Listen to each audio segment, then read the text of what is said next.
Most people learn about Jackie Robinson and think that's where black baseball starts. It isn't. Before integration, black players were not allowed in Major League Baseball at all. So Black America did what we always do. We built our own baseball world. It was called the Negro Leagues.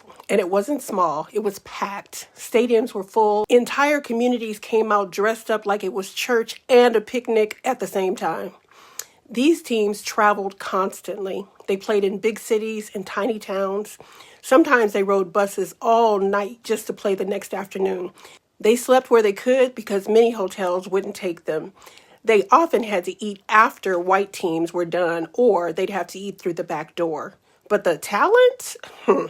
The talent was unbelievable. Pitchers throwing faster than anyone in the major leagues ever did. Hitters crushing balls out of parks that barely had fences. And one of the most famous teams was the Indianapolis Clowns. Now this part is personal for me. A Negro League player named Buster Haywood was my sister's godfather. He played for the Clowns and later even worked as a consultant on the movie The Bingo Long Traveling All-Stars and Motor Kings. Do you remember that movie? So when I talk about the Negro Leagues, I'm not talking about distant history. I'm talking about people connected to my own family. And I must tell you, I'm proud. The Clowns were known for entertainment, but don't let that fool you. Those men could play real baseball. They had to be twice as good just to get half the recognition. You also had players like Satchel Paige, a pitcher so dominant that major leaguers quietly admitted they didn't want to face him. Josh Gibson, who many historians believe was the greatest power hitter who ever lived. Cool Papa Bell, said to be so fast he could flip off a light switch and be in bed before the room went dark. So what happened to the Negro Leagues? In 1947, Jackie Robinson finally broke the color barrier and entered Major League Baseball. Now, you would think that helped the Negro Leagues.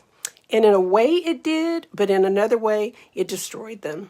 Major League teams started signing the very best black players. They took the stars, but they did not take the teams. They didn't take the owners, the coaches, or the stadiums. Black fans began going to integrated Major League games, and Negro League attendance collapsed. The leagues slowly folded, and here is the part people don't talk about. Many Negro League players never got the chance. They were already too old when integration came.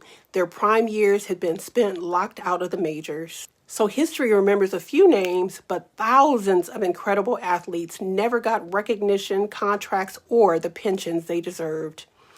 The Negro Leagues weren't just baseball. They were black business, black pride, and black excellence during segregation. And for a long time, that was the only place in America a black man could be treated like a sports hero.